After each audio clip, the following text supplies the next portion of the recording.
Good morning, everyone, and welcome to the Q&A sessions. You are live with Meeta and Tosh. Hi, Tosh. How you doing? How you doing? Morning, Meeta. Really well, thank you. Just while we're getting everyone in the room, I'm just going to set the scene. Hi, Cicera. Thanks for joining us today. Hi, everyone. As already you've seen, we've got the chat box on the right. So for the next 30 to 40 minutes, Tosh and I are going to be covering topics that are going to be getting us back to thriving in our business world. So we're covering today, we're going to be talking about Rishi Sunak's new measures and how they can benefit your organization. Tosh, I know you've been looking a little bit at the £1,000 bonus. Yeah, we're going to do a very quick whistle-stop tour through what the new measures are. A lot of those things won't be claimable until next year anyway, but we'll go through those sorts of things with everybody. Brilliant. Morning, Joanne, by the way. Hi, Joellen. And we're also going to be talking about managing employee holiday headaches. And you know I love a stat, Tosh. I've got some interesting stats. You are the stats queen. Thank you. Did you know that for a company of 100 employees, it could cost them something like £250,000 to for 6 months holiday if they had to pay that out? So hopefully we can. I've got some tips that can not avoid holiday. They have the right to claim it, but ways around certain things that maybe make things a bit easier for companies, right? Yeah, managing it smartly, right? Yes, absolutely. Yeah. And then you're going to give us, it says 9 ways to say no to flexible working. I mean, that's pretty controversial, putting it that way, 9 ways to say no to flexible working. But tell me about why we've put it that way. Because I think a lot of situations, the way that employers deal with situations, they think that employees have all the rights. They think that tribunals will just favor things for them. They have all the power. But that's not correct. As long as employers know what their positions are, what their rights are, because they've got rights too, then they need to know. We're not giving them tools to just unreasonably say no. We just need to give them the tools to know how to handle these objections or issues that come up. So I've got 9 ways in which you can. It's 8 clear ways, in fact, but I've slipped to the 9th one. You've given us a bonus. so they know how to deal with those things. I mean, that's going to be a big thing right now. Flexible working request. When and how can you say no? I think something that has been a theme throughout this, and that's thanks to you, Tosh, is you keep us legal, you keep us working within, the law and the rules which are there, but you also help us be commercial and smart and work in a way that will benefit everyone. Because ultimately, a successful organization, it means everyone has a job, right? And that's tough in itself in this day and age. So yes, absolutely. Good. Awesome. Right. So before we get started, I just wanted to also let everyone know. Hello, Maureen. By the way, Maureen saying good morning as well. So we've got a poll on the right, guys. And I'm just about to publish it. So this poll is asking, would your organization consider using apprentices on the 6-month? I've got a typo. I've called it the 6-month. Apologies. 6-month work placement scheme as offered by Rishi Sunak.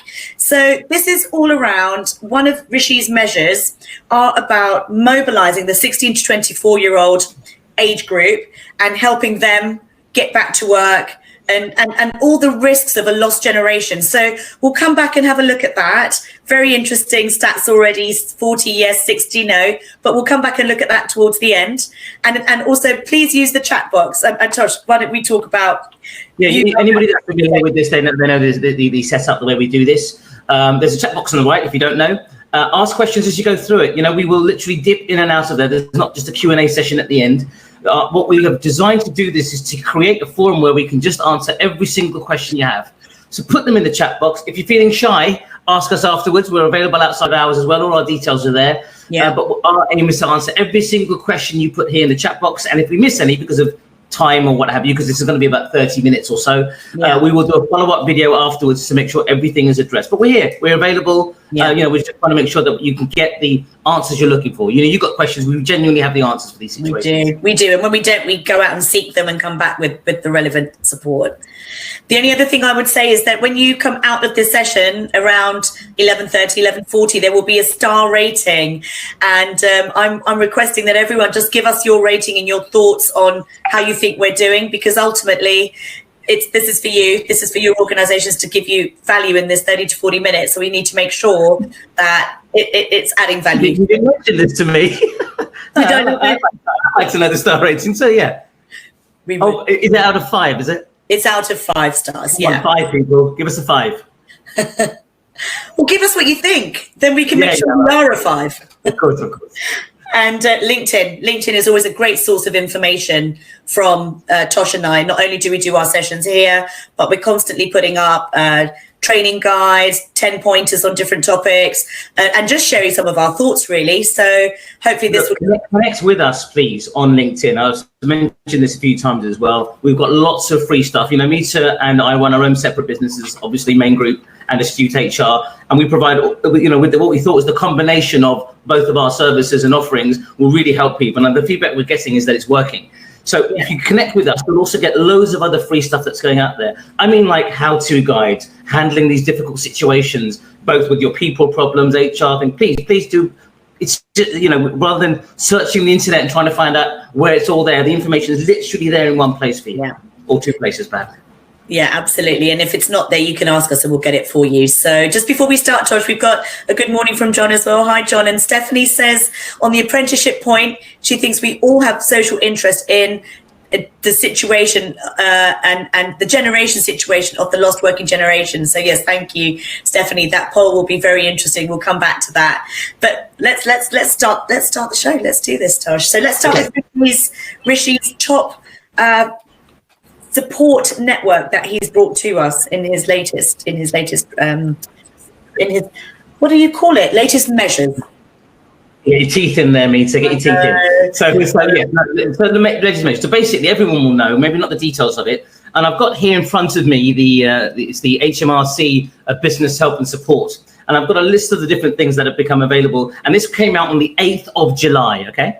And there's various measures that have come about from Rishi, and I'm going to go through them with you now. So the first thing is, he's referred to the job retention bonus. Yes. So what that is a one-off payment. Sorry, were you going to say something? No. I'm glad you got that at the top of the list, because that is directly impacting our audience today. So it's a one-off payment of £1,000 to employers that have used the coronavirus job retention scheme, and it's £1,000 for each furloughed employee who's remained continuously employed until the 31st of January 2021. Okay, so they have to have been already furloughed, and they have to be continuously employed until January next year. The bonus provides additional support for retained employees, is what it's saying here. And to be eligible, these are the required criteria for the employees. Okay, so the employees need to earn at least £520 a month, and that's on average for November, December, and January. They have to have been furloughed by the company, so by yourselves, at any point and legitimately claimed for under the coronavirus job retention scheme. So there's a salary requirement, and they have to have claimed already, and they have to have been continuously employed by you, which I mentioned already, up to at least the 31st of January 2021. Now, I know that the scheme is being made available now in terms of the information about it, but you can't claim it yet. So employers will be able to claim the bonus from February 2021. Okay, this is not an imminent thing that everybody needs to rush around for. So, but the key things are that you still have these employees with you by the 31st of January 2021. You can then make a claim for it in February 2021 once accurate RTI data from the 31st of January has been made available to the HMRC. That's why that's the date. And they're going to provide more details about this at the end of this month. And it just says during autumn, which is as vague as it can get. Yeah. Well, that's really interesting, isn't it? Because the real-time information has to come in before they give it. That's very different to furlough, where they've been literally throwing the money in right now. And I guess that's because organizations have needed it now with business falling off the face of the cliff. So we've already heard, actually, that HMRC are already going back and starting to investigate furlough fraud. So this probably shows that they're tightening up their belts. They're being really particular about double checking whoever's claimed, whoever's gone forward and benefited from these grants is doing it by the book. So this sorry, slightly choppy. No worries. I was going to say somebody calling. They don't realise I'm doing a live show. Give me a second. It all happens here, doesn't it? I love it.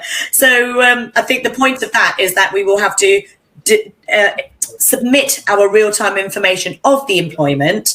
And the only other point I wanted to make is that by saying it's only £500 odd, which Tosh is the exact number for, shows that we can actually keep those people part-time for November, December and January. So if you have a group of people that you've furloughed and they're furloughed till the 31st of October, what that then means is that you can bring them back on a part-time basis where they only have to earn up to £500 or thereabouts. Tosh has the exact number to benefit from this furlough, payment. That's okay. I like having the floor, Tosh. Don't you want the door? Yeah, why don't they know I'm on here? Huh? Why don't they know about my life? Sorry, you carry on, Meeta. Yeah, just remind me, what was the week amount? £520 a month on average for November, December, and January. That's the average earnings. Okay. So we were just talking about. Everybody heard about the bonus, but this is not happening. We're not going to get the details until autumn, and the eligibility to be claiming for it won't be till February next year. But there's lots of mixed feelings about it, aren't there? Because you're effectively rewarding people for what they're supposed to be doing. And I suppose that's the incentive to make sure you're doing, but it's a shame that that's a requirement. No, yeah, I mean, on the flip side, it's helping organisations that just don't have the cash flow to support their people. And I was just speaking to the audience when you went to answer the door, that they can actually keep these people part-time. £520 isn't really a lot of hours, is it? Yeah, but it just means that you can keep them in employment and give your organisation that much more time to then benefit from some of the bounce back that's happening. And we all know that, September seems to be one point that everyone's talking about. But a lot of organisations I've spoken to in the last week are saying, well, actually, we're pushing September back to January. We see January being our real kind of push back in to the offices. And of course, it's all dictated by the market and demand. But, there's a mindset as well. So it's very interesting what's been going on there. So we'll get more of that by the end of this month and over the next coming months. And no doubt, as that gets rolled out, we'll just give you more detailed. What I don't like doing is just giving you a list of things. I like to give some practical steps, but that will come. Yeah, and we've managed to answer Sam's question there as well. So hopefully that's been helpful. Cool. Should we just cover off a couple of other things that Rishi's spoken about? So we've got the VAT. The VAT has been cut by 15%. This is specifically for food, accommodation, and social attraction. So this is again encouraging consumerism to return. Apparently we're a consumer-led economy, so the government want us to be out there spending. And that reduction, Meeta, is from the 15th of July until the 12th of January 2021. Right. And you say, as you say, the 15% cut, which means 20% down to 5%. And the hospitality element of that is that every individual is getting a £10 off meals, which again is encouraging everyone to get out there and spend. Well, you must have seen on the news Rishi doing his waitering job on the side. He wasn't wearing a mask, by the way. I don't know if you noticed that. Not even on his chin, like a lot of other people. It was Eat Out to Help Out scheme is what it's called. And it means during August, diners can get 50% off Monday to Wednesday on meals and non-alcoholic drinks, up to £10 a person when eating at participating restaurants, bars, cafes, and other establishments that have registered. Right. Well, anything to help us as a community and as an economy to push on and up. Everyone's had their own bar and eat in the scenario for a while now, so I think everyone will quite welcome these provisions. Yeah. Just the madness of the 4th of July that we had, where everyone just went bonkers, and that kind of behaviour is just going to result in another spike, isn't it? Yeah, it's this balance we're trying to find, and we're not there yet. Just another thing that actually relates to us: the 16 to 24-year-olds. There's £2 billion going into creating those 6-month work placements. So it'll be really interesting to see how businesses can benefit from that. And also, Rishi Sunak has pledged £32 million over the next 2 years to help 270,000 people improve their training, to get personal advice on training and work. So again, as a business community, we are going to get access to people who we may not have had access to before at costs that we, haven't experienced in the past. Yeah. There's going to be a huge, we've seen all the redundancies happening. So actually, and now with Priti Patel's new immigration laws, the face of skilled workers out there and the face of who's going to be working in our organisations, that's evolving. So I think this is something we should cover off, Tosh, going forward. Yeah, it's absolutely changing massively. Obviously, they're trying to encourage more workers more opportunities for businesses to grow, recruit, all those sorts of things. Yeah. I've personally been interviewing lots of people through my own podcast. I know you're doing certain information, speaking to certain experts as well. And that's what they're saying. They're all saying that. So definitely we should be covering those things. Maybe we even get a guest speaker to clarify those sorts of things for people. That'll be good. Well, our poll so far is 45% would use an apprentice and 54% say they wouldn't. So it's pretty neck and neck at the moment. So, Josh, should we move on to holidays? Because as I mentioned... Before we do, Meeta, sorry, there was a couple more dates I thought, remember I mentioned earlier that I wanted the viewers to know about. So for claiming for employees furloughed on or before the 30th of June, so if you're claiming for employees who have been furloughed on or before the 30th of June, you need to claim by the 31st of July, okay? If you don't make your claim by the 31st of July, you've lost the opportunity to claim for your employees who were furloughed on or before the 30th of June. Wow. That's the first thing. Second thing, there's obviously changes coming from the 1st of August. So you'll no longer be able to use a coronavirus job retention scheme agent to cover national insurance and pension contributions for furloughed employees. You can submit your August claim in advance from the 20th of July. So if you remember what's happening with the coronavirus scheme effectively is from next month, you're now going to be obligated to pay the national insurance and pension contributions. That's the first cost. The employee is getting the same all through this period until the end of the October, just to be clear to everybody, okay? So for employees, they should feel no different. Yeah.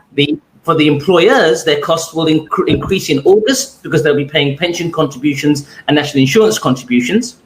In September, they'll be having to pay 10% of that. So the government will cover 70% of salary, subject to the same limits as before, and then you've got to top up the 10% to 80%. And then the last month, the governments are contributing 60%, and you've got to do the other 20% as an employer. Yeah. Then it's gone. Yeah. Good reminder there, Tosh. A grant that's been really valuable, but it is winding itself out of existence over the next quarter. Yep. Right. It's now a good time to talk about holidays. Now let's move on, absolutely. I tell you what, this stat really blew me away. So this is from the Instant Group, and they had a stat that they said for a small company paying out 10 employees for only half of their annual leave days, this could set the business back more than £10,000. And just to correct my stat from earlier, if an SME of 250 employees had to do the same thing, it would be £255,500. So we are talking about organisations that have people on furlough, or they have people who have been working from home and might work from home for the rest of the year. This is a huge cost. This could be make or break for businesses out there and not-for-profit organisations. That's a lot of money. So we're thinking about how to help organisations support their people, but also make sure that they've made really smart commercial choices in terms of this holiday provision, but also the costs attached to it. So there's a couple of things what to say. The first thing is the law has changed so that employees, because of the pandemic, can carry over their holiday entitlement for the next 2 years, right? I think most people know that. The holiday entitlement is only the first 4 weeks. So if you get more than the first 4 weeks, the 28 days, which is the legal UK minimum, well, that isn't what's carried over unless it's carried over in the contract. So a lot of contracts, correct. So most will either be use it in the holiday year or lose it, or there might be a carryover perhaps to March or something like that. That's quite common, and then you lose it. So it's only for the first 4 weeks is the first thing. The right to take holiday, it doesn't mean you have to go and catch a flight and go abroad. You can take, maybe not now so much, but with the lockdown and isolation, you can take a holiday in your living room, quite frankly. It's about taking a break from rest is what the idea is. Yeah. But employers also have two powers, if I can put it that way, of the situation. The first thing is that you can say no to an employee's request for holiday. You can say no. I can't give you a specific example, but it's when it's reasonable. That's a lawyer's dream word. That you sit there arguing for ages.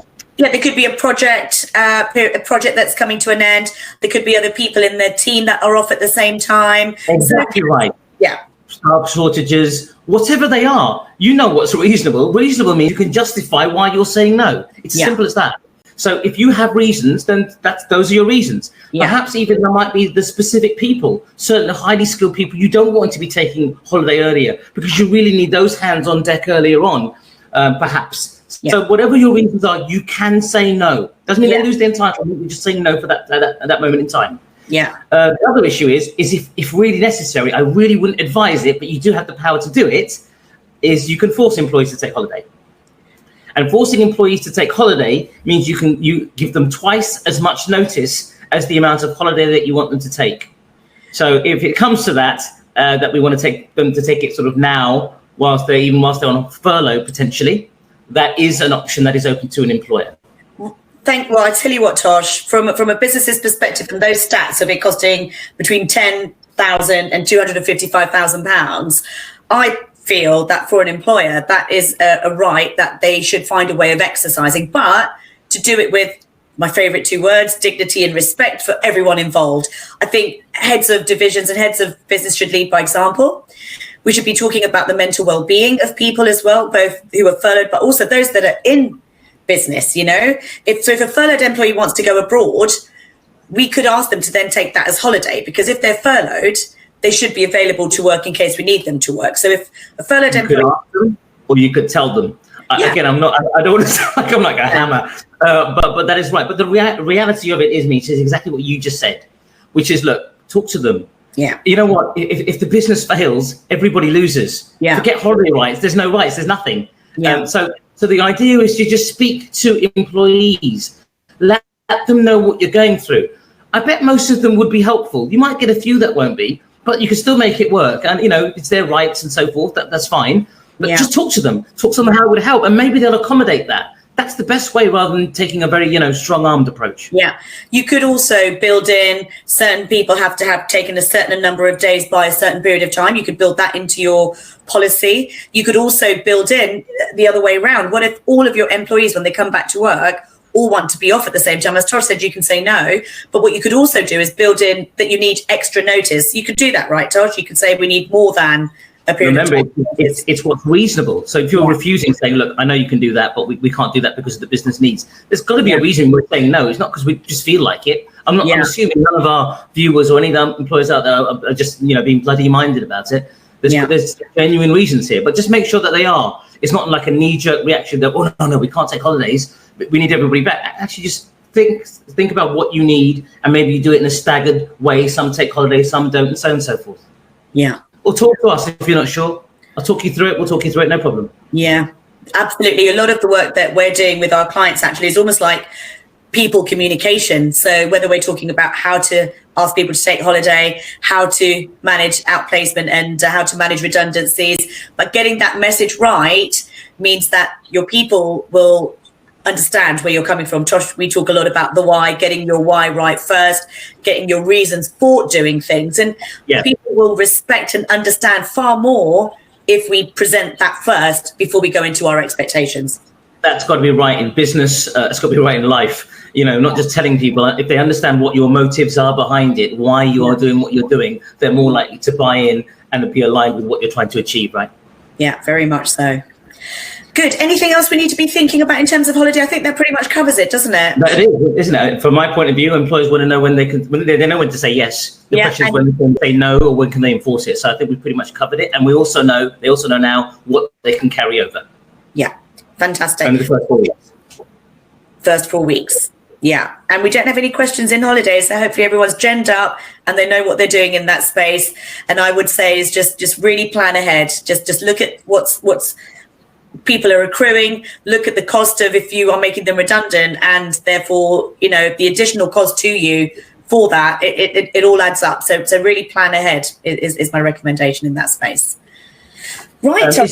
Are there any other questions in there at the moment? No, not at the moment. No. So shall we move on to flexible working? Because I tell you what, Tosh, the conversations I've been having out there with organisations this week has been very much about pretty much everyone, give or take 10 or 20%, is building in flexible working as an option. However, 50% of those people, and this isn't just people I've spoken to, but from surveys that I've been looking at by the CIPD, are considering increasing training, because it's not just about creating this 2-location working environment, but it's also about making sure that understanding of what good looks like, measuring output over input, empowering people rather than micromanaging them, all of these scenarios and structures are going to shift.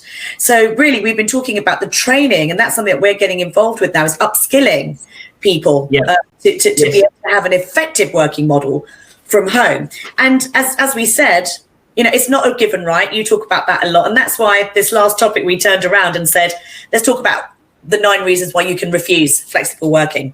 So shall we start with that before we go into it? Yeah, absolutely. In the old days, so flexible working meant when somebody wanted to make a request because they'd come back from probably maternity leave to care for a child, the right used to be up to the age of looking after a child up to the age of 6, or if it was a disabled a child, or maybe even adopted up to 18 years old.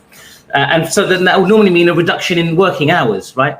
So that would mean doing a 3-day week instead of a 5-day week. Now it doesn't mean anything like that. Now anybody can make an application for a flexible working request. Flexible working can mean reduction in hours. It can mean working differently, flexibly, partly at home, partly in. I think that's something that people are going to be really making lots of requests for, because companies have made it work.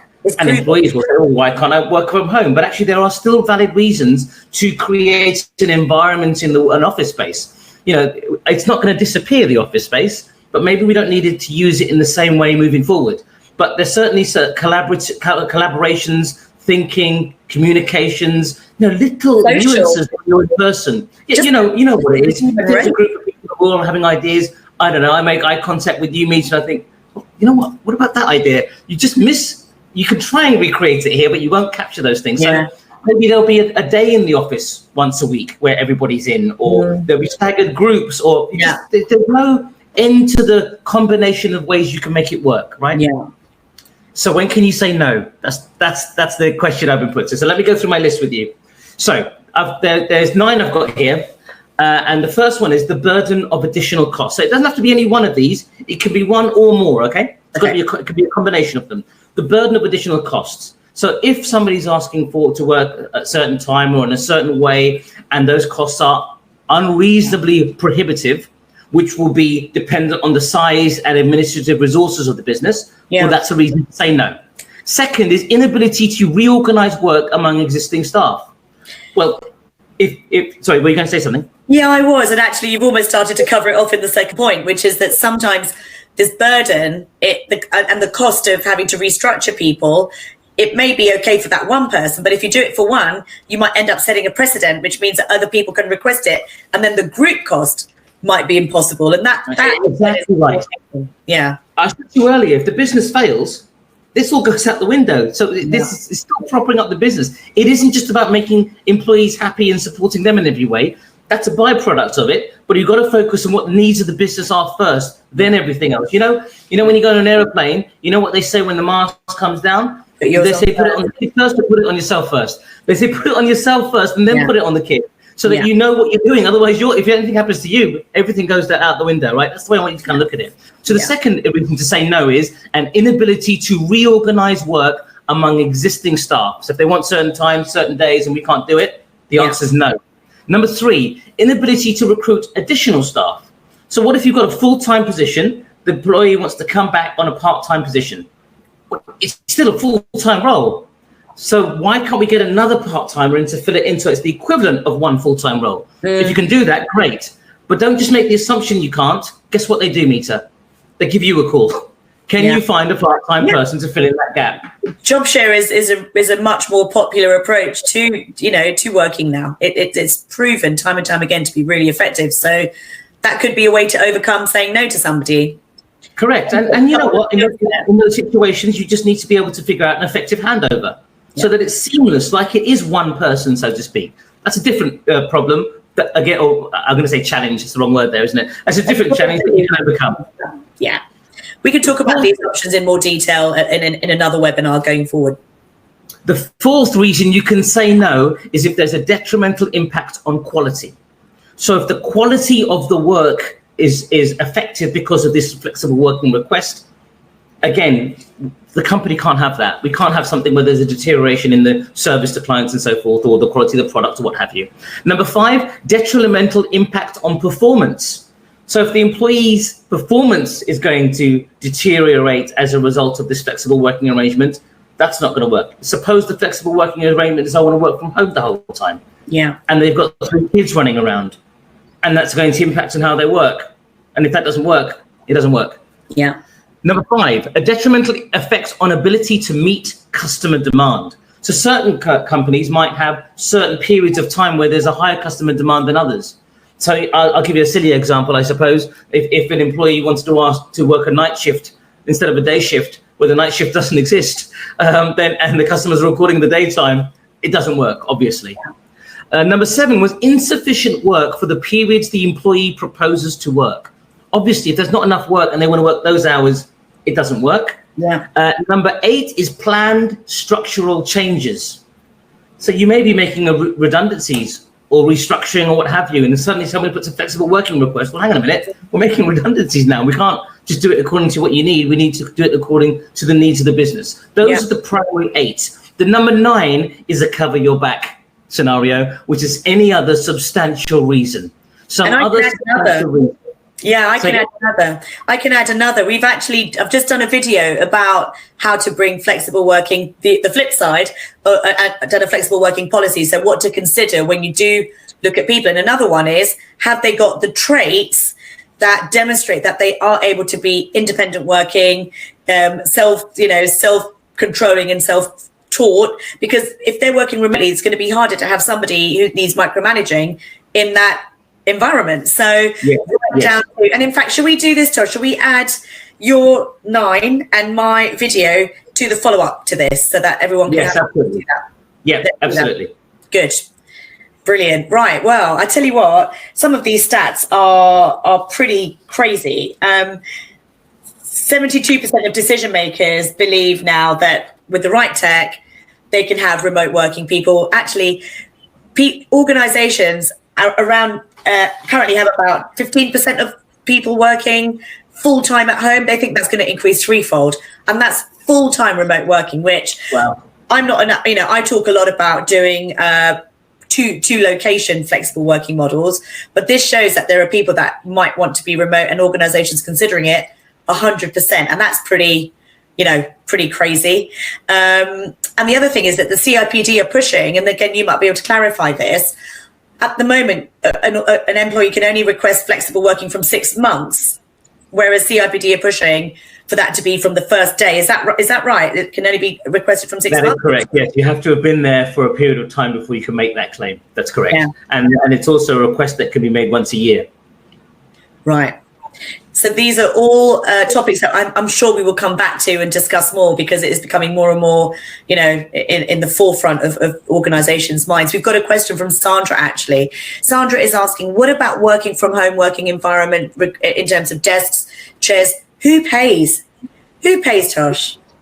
Well, it should be the company. The company has to provide a safe system of work and a safe place of work. Yeah. So if you think about it, sorry, is it Sandra?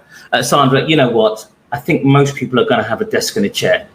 If they have some sort of a condition where they need a specialist kind of chair at home, okay, that might be an investment that the company needs to make. Yeah. But generally speaking, what do people need to work from home? A phone, laptop, printer perhaps. So it's fairly minimal equipment. It's not going to be 99% of people working from home. It's going to be an environment that you can accommodate it if it's something you can work remotely in the first place. So I don't think it's cost prohibitive, but it's the employer's responsibility to pay for those things if that's appropriate or reasonable, Sandra, to do so, right? Yeah, very much. And again, in our flexible working policy, it covers off things like doing a health and safety check, even visiting your employees' home. If they are going to start permanently working remotely, which is very different from what we're doing now. But if you agree this, then you would even potentially go down there, check your insurances, make sure your insurances cover employees to work from home, and so on and so forth. So I've got that list. We'll make sure we attach it. And if you have any other questions on that, please do ask. We've got a question from Vicky. So Vicky says, if we have 2 location workplaces, are we required to reimburse travel expenses when traveling from home to the office, or can we agree not to as part of the agreement? That's a really good question. I hadn't thought of that. We have 2 location workplaces, and we are required to reimburse traveling. Well, I'm not sure why they're required to. So there's no entitlement for an employee to claim their travel expenses to work. No, I think that's none. Or something like that. But if you've got it in the contract, then you will be contractually bound to do that, Vicky. But otherwise, there's no right for that.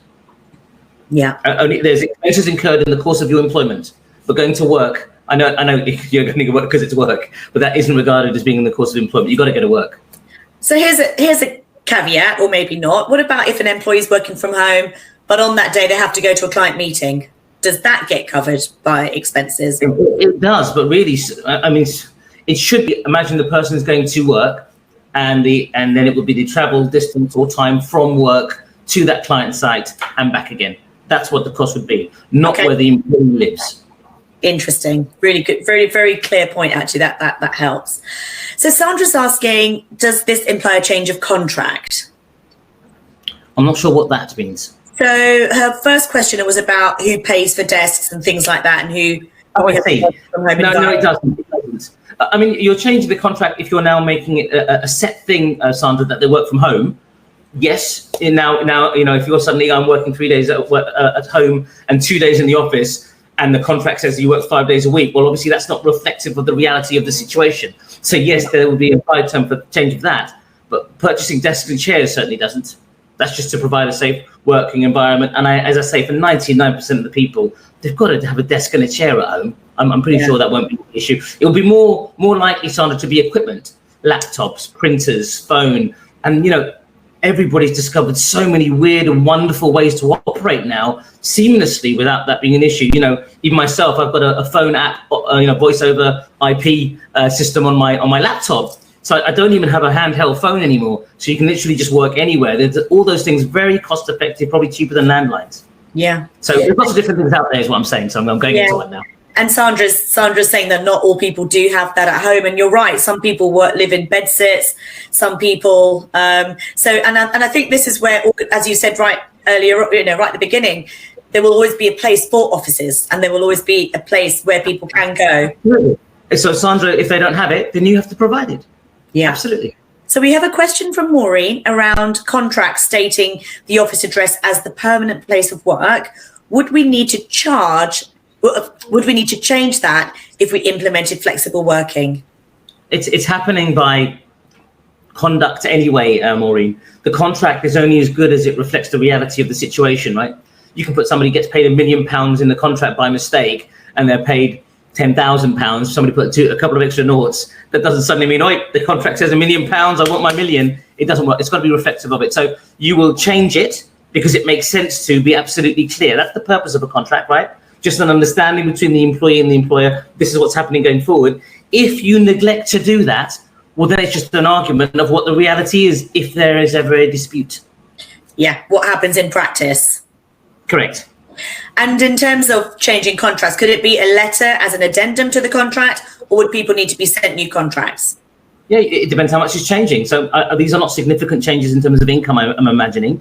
Yeah. So probably it will be an addendum. Your hours, this contract stays the same, but your hours will now be reduced. Or if they're not being reduced, you're working these days at home. You remember, the point of those contracts or the addendum is just clarity. This is the deal. So that later when somebody forgets or memories fade, there's no argument. It's in black and white. That's the purpose of it being in writing, right? We don't need lawyers or contracts if everybody is happy. It's only when there's a problem that it happens that you sort of need those things in place. Yeah.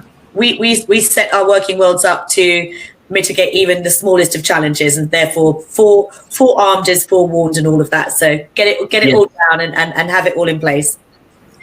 Right. Eve is asking a question. How can you manage employer satisfaction / fairness in the workplace when one is asked to work flexible, as I think that means employee, Eve, let me know if I'm right, it's employee satisfaction. When one is asked to work flexi hours, the other is furloughed, both have the same skills and roles, but one is furloughed and traveling without taking holiday days.